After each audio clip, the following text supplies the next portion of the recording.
Tapi jangan mikir yang merasa kalau kita mati, wah nanti agama ini kukut karena saya mati. Kamu itu siapa?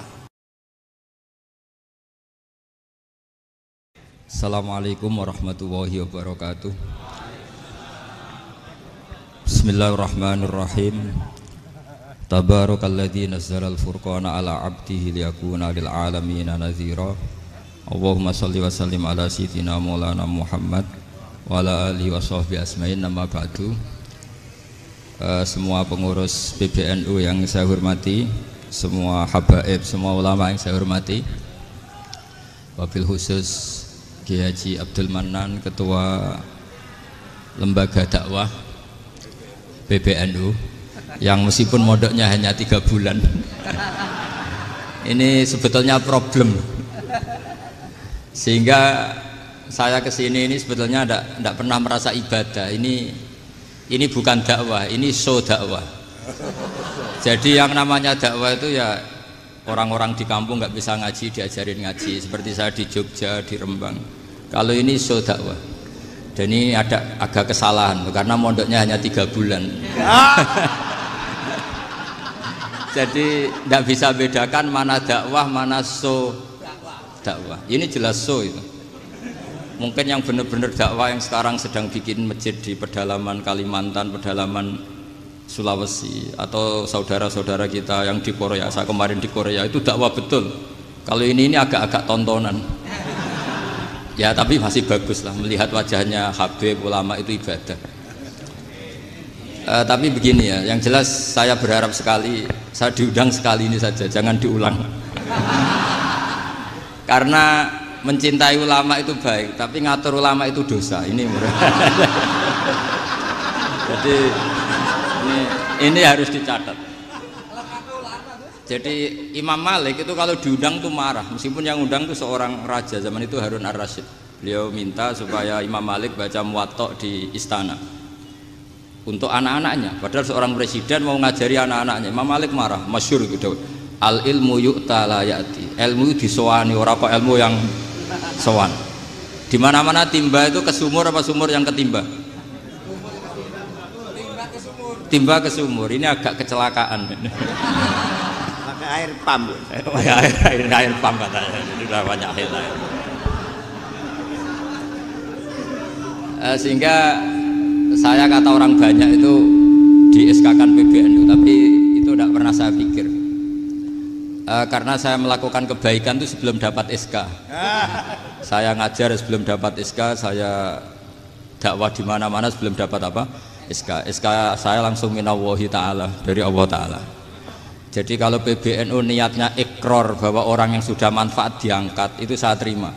Tapi kalau merasa ngangkat saya, tak lawan di pengadilan. Karena saya sudah jadi kiai sebelum diangkat PBNU. Ya ini saksikan ya para muhibin saya. Jadi kalau SK itu ikrar, ngakui kalau Gus Bak manfaat, saya terima. Kan hanya ikrar saja, Pak. Tapi kalau merasa ngangkat dari bawah ke atas, itu tak lawan sampai apa? Pengadilan, sampai di akhirat. Tersangkanya ya yang sedang jabat sekarang. Tapi saya yakin enggak. Kiai Miftahul Ahyar itu orang alim karena alumni Sidogiri dan menantunya Syekh Duki. Di antara gurunya itu pernah mbah mertua saya, karena istri saya orang Sidogiri. Beliau juga besanan sama keluarga Lasem, saya ini Durriyah Lasem. Pak Said Akil juga orang alim, mbah-mbahnya juga orang alim. Baru kemarin nyocokkan nasab sama saya. Buyut-buyutnya beliau itu adik buyut saya, pernah cocokkan sama saya. Gus, saya sama saya tua mana? Tua saya, buyut kamu adik buyut saya, kata saya gitu. Tapi saya tetap hormat sama beliau karena ya pernah sepuh umurnya setidaknya. Jadi saya ulang lagi, ngaji seperti ini itu sebetulnya lebih ke show, pertunjukan. Supaya pertunjukan ini tidak dosa, saya isi ngaji betulan. Tapi jangan diulang. Karena saya biasa ngaji rutin. Saya di Jogja tafsir Jalalain sudah juz 23. Pernah khatam hikam. Sekarang Nashahul Ibad separuh. Saya ngaji di Sidogiri Itkon, di Sarang Balaghatul Quran, di Hajen Lubul Usul, tapi sarahnya yang Thariqatul Usul, sarahnya Mbah Sahal Mahfud. Jadi baru di sini ngaji bersaing sama orang yang mondok berapa? 3 bulan. Ini Ini masalah, masalah. Nggak boleh mondok itu harus buat tulis zaman. Tapi ya tidak apa-apa, mungkin laduni ya. Jadi kalau mondok cepet itu kemungkinannya apa? Laduni. Begini, tapi saya tertarik apa yang dikatakan Kiai Haji Abdul Manan tadi menyangkut kalimat tauhid. Saya ngaji di mana-mana bilang, kalau ngaji itu yang tahqiq itu detail. Detail itu bahasa Arabnya tahqiq. Jadi kita misalnya berpikir secara jernih, orang yang kafir 70 tahun itu pasti menjadi muslim karena melafadzkan la ilaha illallah. Dan itu bi ijma'il ulama. Semua ulama mengatakan demikian. Saya ulang lagi, itu bi ijma'il ulama. Karena mansus di Quran ada ayat kullil ladzina kafaru iyantahu yughfar lahum ma qad salaf. Kalau orang yang kafir 70 tahun bisa dihilangkan kekafirannya hanya dengan kalimat la ilaha illallah Muhammadur Rasulullah. Berarti kalimat ini statusnya apa? Penghilang kekafiran, apa? Penghilang kekafiran. Lalu ada kelompok yang mengatakan gara-gara kalimat la ilaha illallah dan pegang patok nisan itu orang menjadi kafir. Ini kan jadi paradok. Lafat yang kita statuskan sebagai penghilang kekafiran dengan lafat yang sama orang menjadi kafir. Itu nggak ketemu nalar. Mbok nalar paling apapun tetap nggak ketemu. Kecuali tadi ya dalilnya pokok yang ngotot tadi. Itu memang kacau itu. Tapi alhamdulillah mereka insya Allah ya sadar. Kamu jangan bayangkan mereka tidak sadar terus. Berarti kamu doanya jelek. Bisa saja mereka sudah ingin sadar, berhubung digojlok ini terus gak jadi sadar. Jadi jangan-jangan salah kita karena sering gojlok sehingga yang mau sadar jadi tidak apa? Nggak sadar. Saya tadi jam 10 sampai setengah 2 masih ngajar di pondok saya ngajar tafsir masih di Rembang sana saya. Terus saya ke Semarang Delalah Muyassar. Ya mungkin agak-agak keramat jadi tetap jam 3:4 saya bisa ketemu Habib Umar Hafid. Saya beberapa menit ya diskusi tentang manhaj beliau dan kebetulan saya sering belajar kitab beliau sama alumni Darul Mustafa. Meskipun saya tidak pernah ke sana tapi saya tahu betul mazhab beliau karena al arwah junudun apa mujannada. Begini, saya sering dingendikani Mbah Mun, politik tidak jelas itu bagian dari kejelasan. Ini yang perlu dicatat. Jadi politik tidak jelas itu bagian dari apa? Kejelasan. Misalnya begini, siapa yang mengira Khalid bin Walid yang sangat musuhi Rasulullah, dia panglima orang kafir ketika ngalahkan Rasulullah di perang Uhud, akhirnya Khalid bin Walid masuk apa? Islam. Begitu juga Wahsy, qatilu ahabbin nasi ila Rasulillah, pembunuh Sayyid Hamzah, akhirnya juga masuk Islam. Begitu juga Abu Sufyan, dia pemimpin besar kafir Mekah ketika perang Badar, ketika perang Khandaq, akhirnya juga Islam dan menjadi mertua Rasulullah Shallallahu Alaihi Wasallam. Dari fakta ini kemudian banyak ulama alim yang ngambil sikap itu ya coro Jawa itu anggang-anggang itu gak tegas, tapi gak tegas dari rumusan ilmu yang detail. Saya ulang lagi, gak tegas tapi dari rumusan ilmu yang apa? Detail. Bisa saja orang yang sekarang kafir suatu saat mukmin atau muslim. Bisa saja yang sekarang sedang fasik suatu saat soleh. Bisa saja yang mondok 3 bulan rois PB NU. Sementara yang mondok lama kadang Kiai RT. Tapi itu hanya hukum duniawi. Saya yakin yang Kiai RT ini PBNU di akhirat. Karena mondoknya lebih apa? Lama. Itu tak jamin. Saya juga berencana mimpin itu di akhirat saja, bukan di dunia. Makanya saya mohon SK itu berakhir muktamar mendatang. Karena saya sudah kiai sebelum diangkat. Makanya saya ulang-ulang, kalau pengangkatan itu niatnya ikrar, saya terima. Tapi kalau niatnya ngangkat, tak gugat di pengadilan. Ini tidak guyon, ini betulan itu. Ya, tapi ini hanya guyon saja. Nah ini penting saya utarakan teori ngaji ya. Ini saya bacakan naskah asli Sayyid Umar Hafid supaya Anda dapat barokah beliau. Karena beliau selain alim allamah, muridnya Habib Salim, juga beliau pernah ngaji kutub Sayyid Abdul Qadir Segaf di Jeddah. Juga beliau sering istifadah di beberapa kiai. Ini saya baca teks Arabnya, kemudian saya terjemah. Bagi yang tidak setuju pemaknanya bisa gugat, karena saya baca Arabnya. Yang nggak setuju pemaknanya bisa gugat. Tapi tak jamin kalah, karena saya paham betul teksnya maknanya seperti itu. Logikanya tadi ya, ketika Rasulullah ngambil sikap tegas kepada Qatilu Hamzah yaitu Wahsy, dan ketika Rasulullah ngambil sikap tegas pada orang-orang yang mengalahkan beliau di perang Uhud, kaifa yuflihu qaumun fa'alu bi anbiya'ihim hakadha, bagaimana mereka jadi orang benar atau orang yang dapat kebahagiaan kalau mereka perlakuannya seperti Nabi seperti ini, yaitu Nabi sujja wajhuh masyhur wa kusirat ruba, yaitu Nabi itu wajahnya terluka, gigi serinya tanggal. Orang-orang seperti ini tuh nggak akan bejo kalau orang Jawa, nggak akan falah. Tapi apa yang terjadi? Allah menurunkan ayat laisa laka minal amri syai'un aw yatuba 'alaihim aw yu'adzibahum. Muhammad itu bukan wilayah kamu ngecap orang, menstigmasi orang itu tidak wilayah kamu. Saya bisa saja mengampuni mereka atau menyiksa saya itu atau menyiksa mereka itu wilayah saya, kata Allah. Saya bisa saja mengampuni mereka atau menyiksa mereka itu wilayah saya. Sehingga akhirnya apa? Rasulullah tidak ngambil sikap yang mungkin orang lain mengatakan itu tidak tegas. Tapi itu kearifan.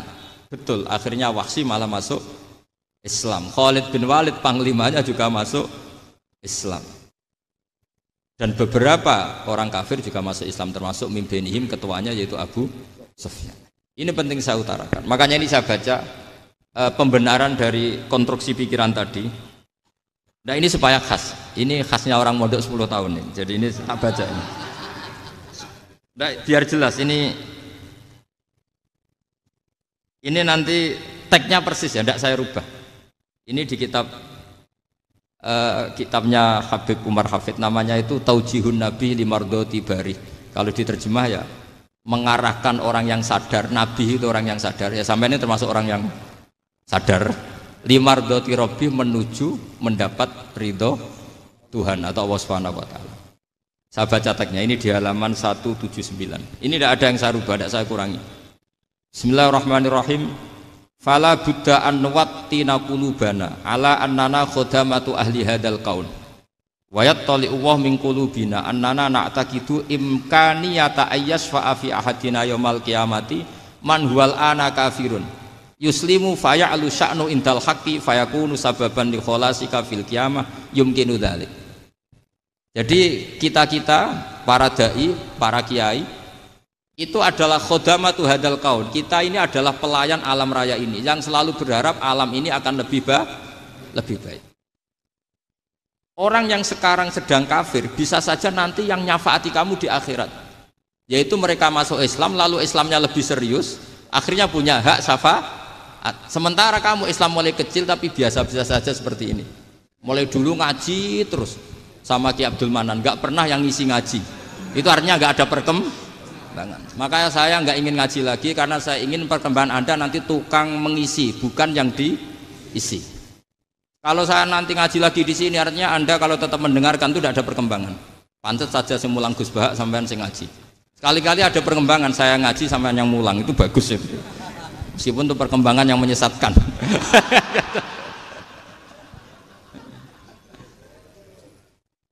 Ini penting saya utarakan. Ini dawuhnya Said Umar ya. Orang yang sekarang sedang kafir bisa saja orang ini nanti nyafaati kamu, yaitu beliau orang ini Islam, kemudian Islamnya serius, maka punya hak syafaat. Sementara kamu Islamnya biasa-biasa saja. Itu masyhur kayak Sayyidina Umar. Sayyidina Umar Islam di hari itu langsung makomnya makom yang a'la, sehingga mengalahkan yang sudah Islam lebih lama. Karena Islamnya Umar itu menjadi izzatul Islam betul. Makanya jangan benci orang tegas teman-teman, kadang ya ada baiknya. Abu Bakar itu sudah Islam tapi layinal janib, orangnya santun. Kalau dipisoi orang yang menengahi lah, kira-kira seperti itu. Begitu juga Bilal, Ammar, Suhaib. Singkat cerita, Rasulullah itu sering dibully ya, sering disiksa orang-orang kafir. Rasulullah berharap, wah kalau yang Islam gini terus repot. Melihat Umar ini petarung di pasar Uka, dia dapat uang itu kalau tarung, menangan. Kata Rasulullah, kalau ini yang Islam ya bagus. Beliau berdoa, Allahumma aizal Islam bi Umar. Itu kira-kira 2 hari dari doa beliau, Umar masuk Islam.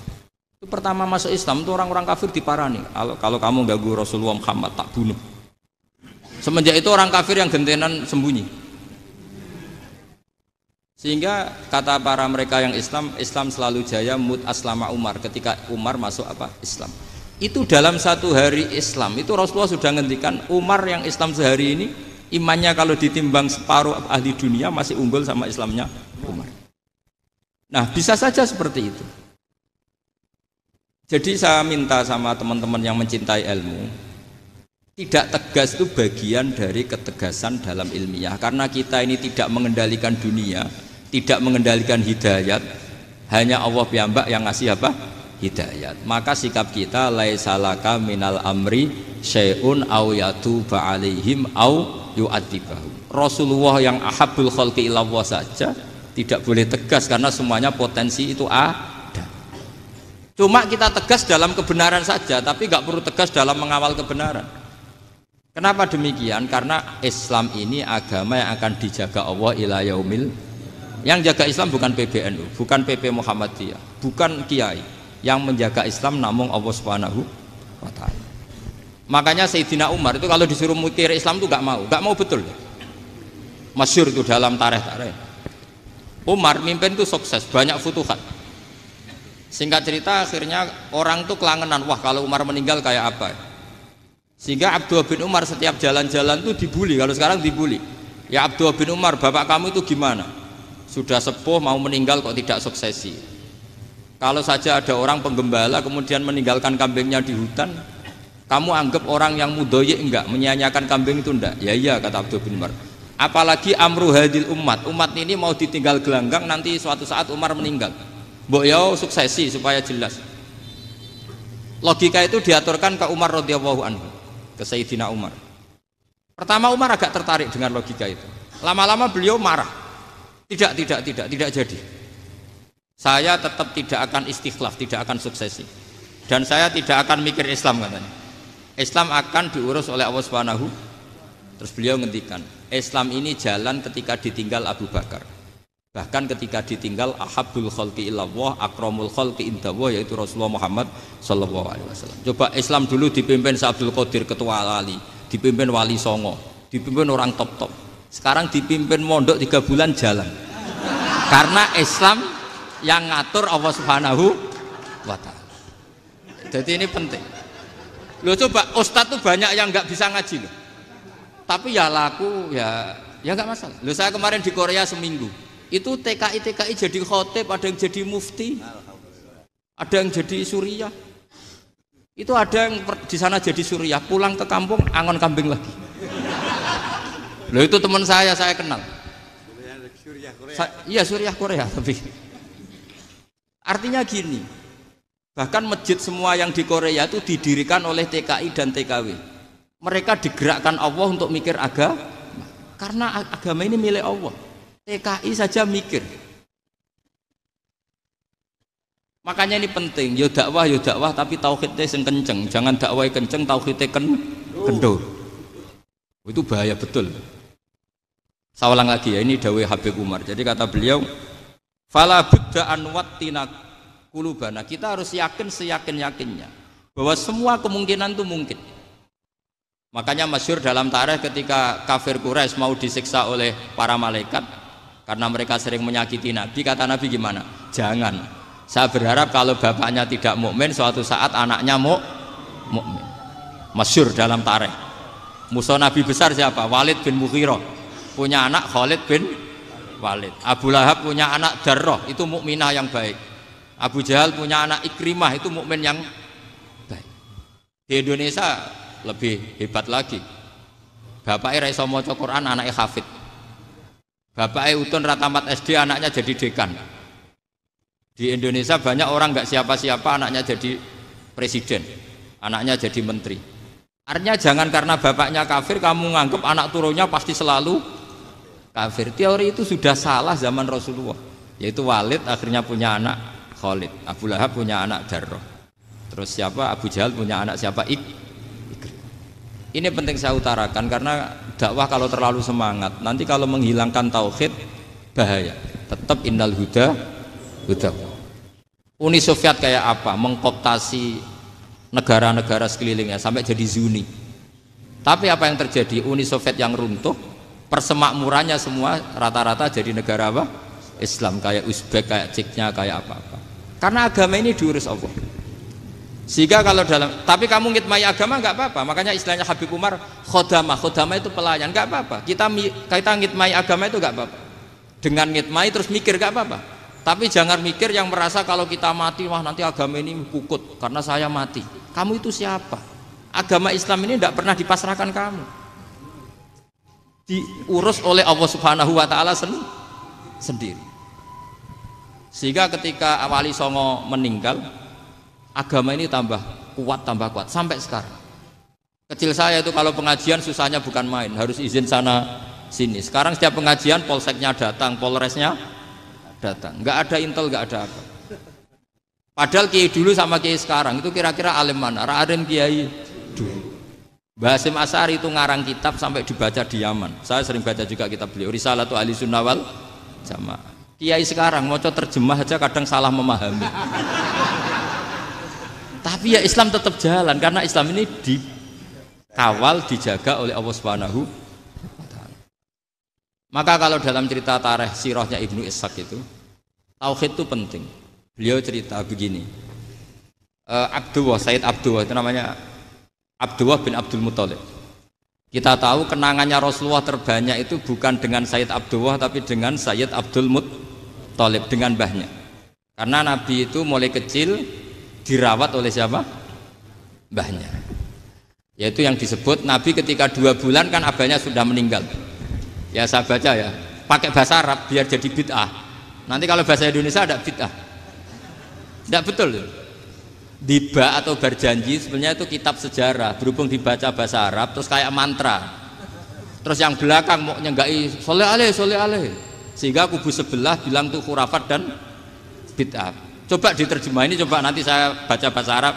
Walamma tamma min hamli syahroni ala masyuril aqwalil marwiyatu fiya bil madinati abuhu Abdullah wa kana qad istaza bi aqwalihi bani adi min at-taifatin najariyah wa makatha syahron saqiman yu'anu nasukmahu wasyakwa. Terus di pojok sana bilang soleh aleh. Pasti kubu sebelah yang liwat, wah itu khurafat bid'ah karena dianggap mantra. Padahal artinya coba sampean baca bahasa Indonesia. Ketika hamil Rasulullah umur 2 bulan, abahnya meninggal di kota Abwa. Kota Abwa adalah kota keluarga besar ibunya Sayyid Abdullah. Kebetulan pas ke sana beliau sakit sampai 1 bulan dirawat. Bid'ahnya di mana kalau diterjemah? Wong itu kitab tarikh. Makanya saya nggak tahu yang membid'ah-bid'ahkan tiba itu karena tadi. Tapi sampean juga ikut salah karena nyenggai sholawat tantok itu.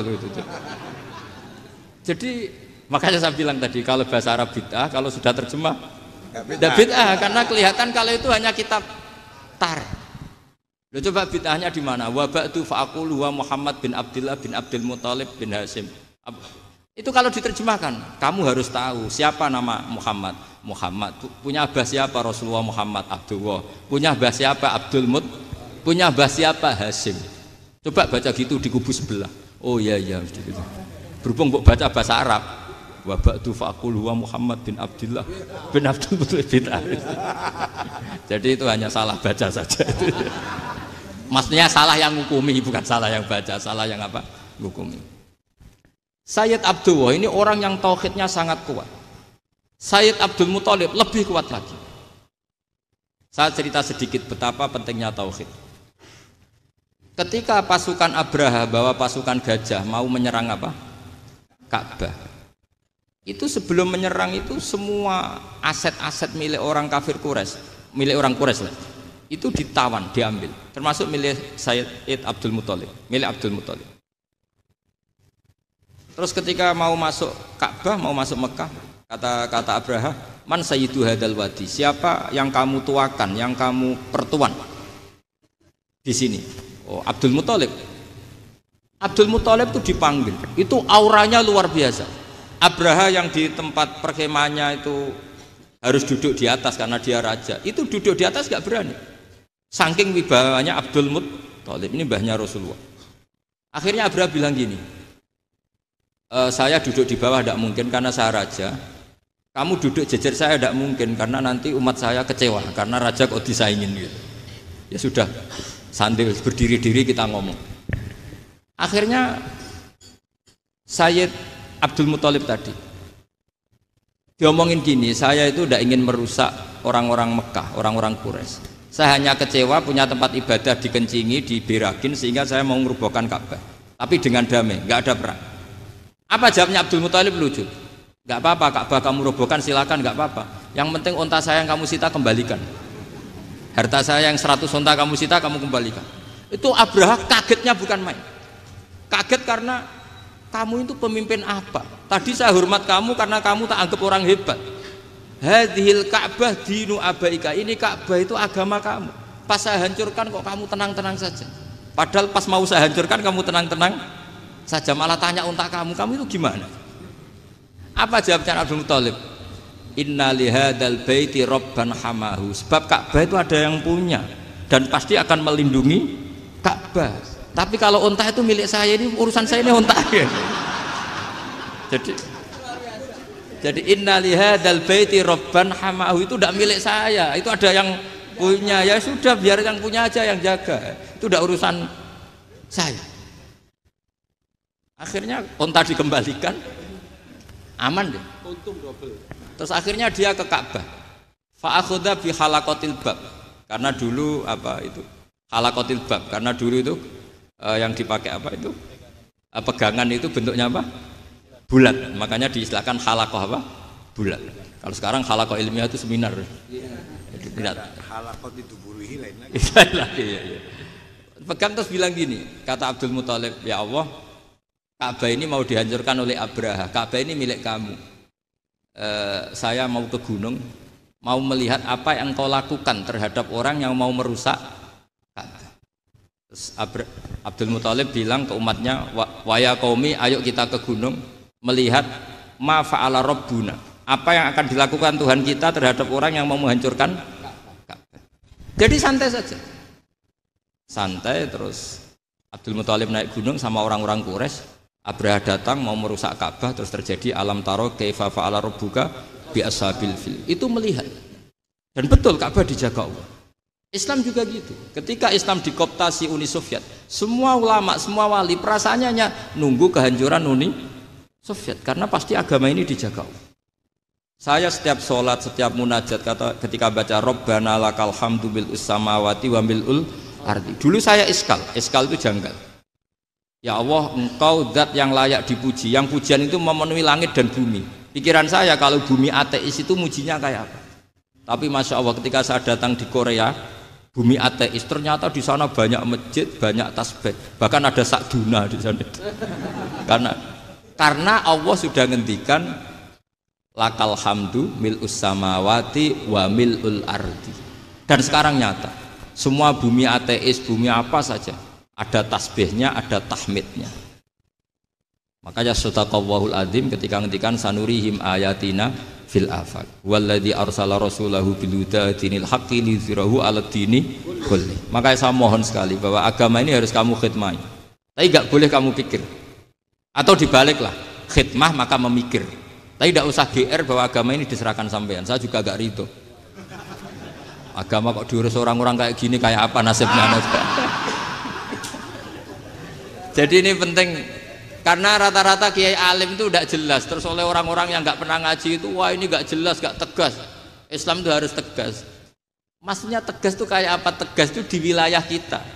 Kalau istri kamu mau diperkosa orang itu boleh tegas, itu wilayah kamu. Tapi kalau hidayat itu wilayahnya Allah Subhanahu wa Ta'ala, kita tidak pernah tahu. Bahkan yang sudah Islam saja, nyuwun sewu, itu nggak ada jaminan mati husnul.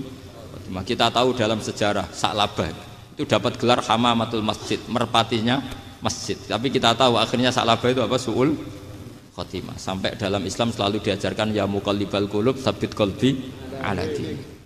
Jadi kalau kita sendiri saja masih ingin selalu husnul khotimah, agak ada ruang untuk mudah menvonis orang lain. Makanya saya salut sekali ketika Habib Umar menulis kita semua ini mengkhidmai hadal kaun. Dan selalu berharap bisa saja suatu saat orang yang sedang kafir bisa saja suatu saat muslim. Nah soal kalau yang sama yang harbi menyerang kita ya tarung. Kalau Artinya kalau yang merangi kita ya kita wajib perang, kalau enggak ya habis kita. Seperti kita lakukan ketika diserang Belanda. Tapi ketika mereka musta'man, dhimmi, mu'ahad, orang-orang kafir yang mau berdamai dengan kita ya kita damai. Sebagaimana yang dilakukan Rasulullah SAW ketika berdamai dengan kafir Quraisy yang dipimpin Suhail bin Amr. Masyhur itu dalam tarikh. Singkat cerita kan Sayyidina Ali ini pernah konflik sama orang Khawarij. Kata Sayyidina Ali, ya sudahlah, namanya kita musuhan, kita tidak usah ketemu, pakai mediator, kata Sayyidina Ali. Kata orang Khawarij, ini apa-apaan kok butuh mediator? Nggak ada Qur'annya, ada hadisnya. Kira-kira kalau Sayyidina Ali orang Jawa, nggak ada apa tidak tahu. Walhasil Sayyidina Ali akhirnya baca ayat, wa in khiftum shiqaqa bainihima fab'atsu hakaman min ahli wa hakaman min ahliya. Jika suami istri tengah konflik, maka yang keluarga suami kirim mediator, yang keluarga perempuan juga kirim. Terus kata Sayyidina Ali, wa amru ummati Muhammad a'dhamu min amri rajulin wa imra'atin. Kalau suami istri saja ketika konflik butuh mediator, apalagi ini kelompok besar pasti lebih butuh mediator. Akhirnya lalu mediatornya siapa? Kata Sayyidina Ali, ya siapa saja yang penting baik. Ditunjuk seseorang, diprotes sama orang Khawarij, ini orang nggak kredibel. Oh, terus Sayyidina Ali marah-marah. Rasulullah itu pernah berdamai dengan orang, bahkan orang itu kafir, yaitu Sulhul Hudaybiyah. Nabi itu berdamai dengan orang yang bernama Suhail bin Amr, ketika itu kafir. Makanya ini menunjukkan bahwa musolahah ma'al kufar itu boleh demi kelangsungan bernegara, berbangsa. Kamu tidak usah meragukan reputasi NU. Ketika dulu kafirnya kafir harbi zaman Belanda, ya Mbah Hasim fatwa apa? Jihad. Jadi jangan kira tidak tegas. Kita tegas sekali. Justru kita yang punya masa lalu tegas. Tapi kepada siapa dan dalam konteks apa? Paham ya? Terus ini penting sekali untuk dijernihkan. Ini saya baca berikutnya nanti. Tidak supaya tahqiq, saya syukur sekali, saya tadi sekaligus minta ijazah sama Habib Umar dan memang saya ngaji ini lama sama teman-teman alumni Yaman, cuma belum pernah ketemu mu'alifnya. Tadi saya ketemu minta ijazah itu dan beliau senang sekali, bahkan sempat bikin tulisan di kitab saya ini. Sama tidak perlu baca, karena kalau bisa ya biasa, kalau tidak bisa malu ya sudah, tidak usah baca.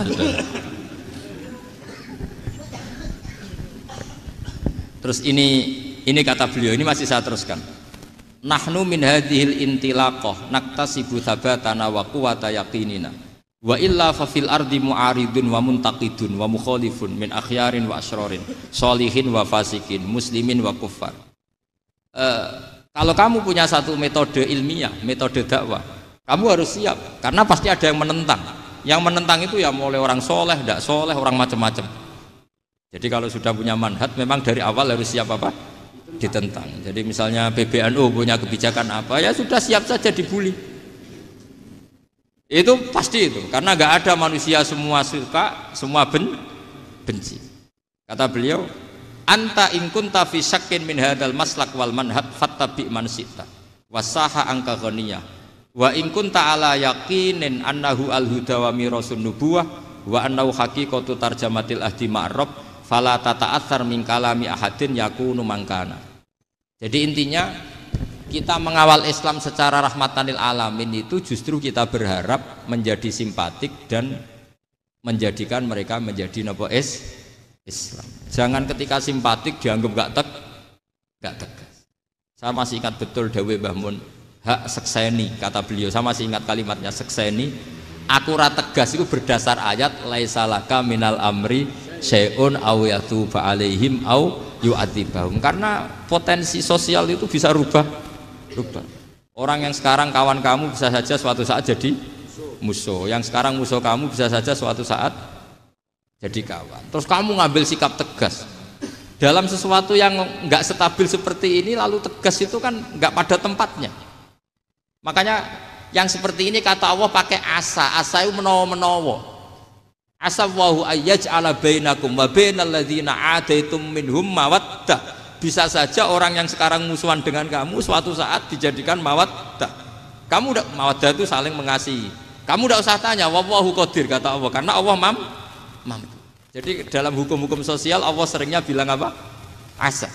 Misalnya wa asa an takrahu syai'an wa huwa khairul lakum wa asa an tuhibbu syai'an wa huwa syarrul lakum. Karena masalah sosial ini semuanya asa, yang pernah tahu siapa?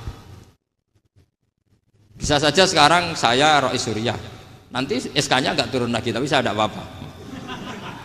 Bisa saja nanti santri 10 tahun dipimpin 3 bulan nggak apa-apa, bolak-balik nggak apa-apa, saya tidak akan kecewa karena masya Allahu kana wa malam yasa lam yakun. Assalamualaikum warahmatullahi wabarakatuh.